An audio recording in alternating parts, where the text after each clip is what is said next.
রজব মাসের আমল সম্পর্কে জানতে চাই।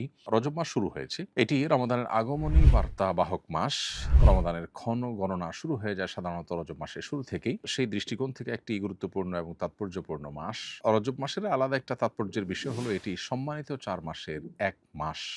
আমরা জানি কোরআনে কারিমে আল্লাহ রাব্বুল আলামিন সূরা তাওবায় সম্মানিত ৪ মাস সম্পর্কে আমাদেরকে ধারণা দিয়েছেন। আল্লাহ বলেছেন বছরে ১২ মাস, চন্দ্র মাসের মধ্য থেকে মিনহা আরবাআতুন হুরুম, ৪টি মাস হলো সম্মানিত মাস।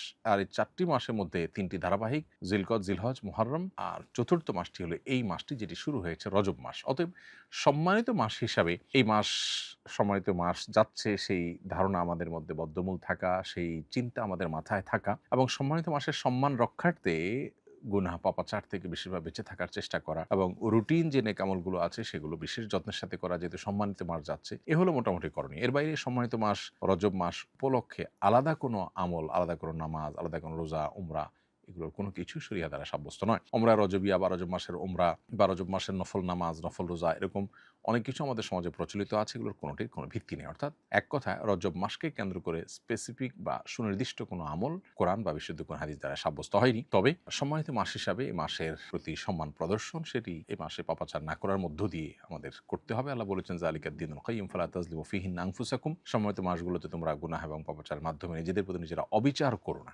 অতএব আমাদের এই বিষয়টা খেয়াল রাখতে হবে। এর বাইরে আলাদা কোনো আমল নেই। একটি হাদিস রয়েছে যেখানে রজব মাসের শুরুতে একটি দোয়ার কথা বলা হয়েছে, আল্লাহুম্মা বারিক লানা ফি রজব ওয়া শাবান ওয়া বাল্লিগনা রমাদান। হে আল্লাহ, রজব এবং শাবান মাসে আপনি আমাদেরকে বরকত দান করুন এবং আমাদেরকে রমাদান পর্যন্ত হায়াত দিন। এই হাদিসটি যেটিতে রজব মাসের এই দোয়াটা পড়ার কথা বলা হয়েছে, সে হাদিসে সনদি মুহাদ্দিসরা অনেকে আপত্তি তুলেছেন, অর্থাৎ সেটুকুই বিশুদ্ধ বা সহিহ সূত্রে সাব্যস্ত বলেননি।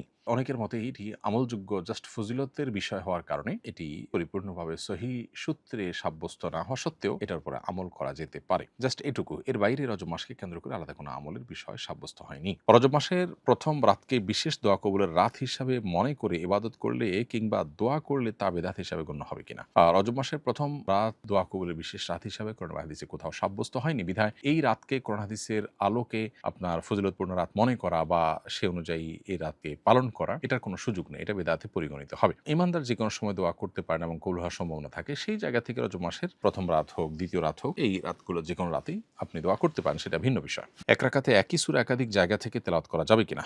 একই রাকাতে একই সূরার কয়েক জায়গা থেকে তেলাওয়াত করা ভেঙে ভেঙে এটা সাধারণ অবস্থাতে অনুচিত এবং এতে অর্থের ধারাবাহিকতা ঠিক থাকে না। কিন্তু ধরুন কেউ হঠাৎ ভুলে গেছেন এবং ফলে তিনি অন্য আর জায়গায় তেলাওয়াত শুরু করেছেন, এরকমটি হলে সেটিতে হতে পারে, কোনো অসুবিধা নেই। আর যদি একই সূরার একাধিক জায়গা থেকে তেলাওয়াত করেন এবং সেখানে অর্থের মধ্যে কোনো প্রকার অসম্পূর্ণতা তৈরি না হয়, তিনি জানেন বিশেষ কোনো কারণে আপনি একাধিক জায়গা থেকে তেলাওয়াত করেন, তো সেটাও জায়েজ হতে পারে। কিন্তু সাধারণ অবস্থাতে এক জায়গা থেকেই টানা তেলাওয়াত করা এটাই হলো সুন্নাহসম্মত। নবী সাল্লাল্লাহু আলাইহি ওয়াসাল্লাম এভাবে সালাত আদায় করেছেন। নামাজে চোখ দিয়ে ইশারা করলে কি নামাজ ভেঙে যাবে? উত্তর হলো, চোখ দিয়ে যদি ইশারা করা হয় তাতে নামাজ ভাঙবে না, কারণ এর মাধ্যমে আমলে কাসির হয় না। তবে এটা অনুচিত।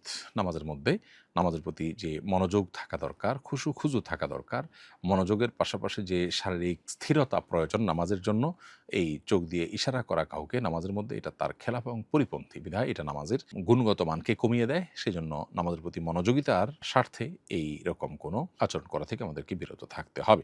নামাজের সামনে দিয়ে যাওয়া অনেক বড় গুনাহ বলে শুনেছি, কিন্তু কোনো বিশেষ জরুরতের কারণে পিছনে মুসল্লির বরাবর সামনে থেকে পাশে সরে গিয়ে চলে যাওয়া যাবে কিনা। উত্তর হলো হ্যাঁ, এটা যাবে, এতে কোনো অসুবিধা নেই। ঠিক মুসল্লির বরাবর সামনে আছেন, সেখান থেকে আপনি ডানে বা বামে সরে গেছেন, সরে গিয়ে বের হয়ে গেছেন, এরকমটা করলে অসুবিধা নেই। আপনি ক্রস করতে পারেন না, এক পাশ থেকে আরেক পাশে যেতে পারবেন না। নামাজের মাঝখানে যদি ওযু ভেঙে যায়, আমি ওযু করে এসে আবার পুনরায় নামাজ পড়ি। একজন আমাকে জানিয়েছেন এক্ষেত্রে পুরো নামাজ শুরু থেকে পড়া জরুরি নয়, যে রোকনে ওযু ভেঙেছে এরপর থেকে পড়লেই হবে। বিষয়টি আমি আপনার মাধ্যমে নিশ্চিত হতে চাই, পুরো পদ্ধতিটা জানাবেন। নামাজের যে কোনো পরিস্থিতিতে ওযু ভেঙে গেলে আপনি যদি ওযু করতে যান, ওযু করতে গিয়ে যদি কারোর সাথে কথাবার্তা না বলেন, আপনি জাস্ট ওযু করলেন এবং এসে আবার যে জায়গায় ছিলেন নামাজে ঠিক সেখান থেকে আবার শুরু করেন, তাহলে এটি জায়েজ আছে। এটাকে ফিকহের পরিভাষায় বিনা বলা হয়। যেখানে রেখে গেছেন সেখান থেকে আবার স্টার্ট, এটা হতে পারে।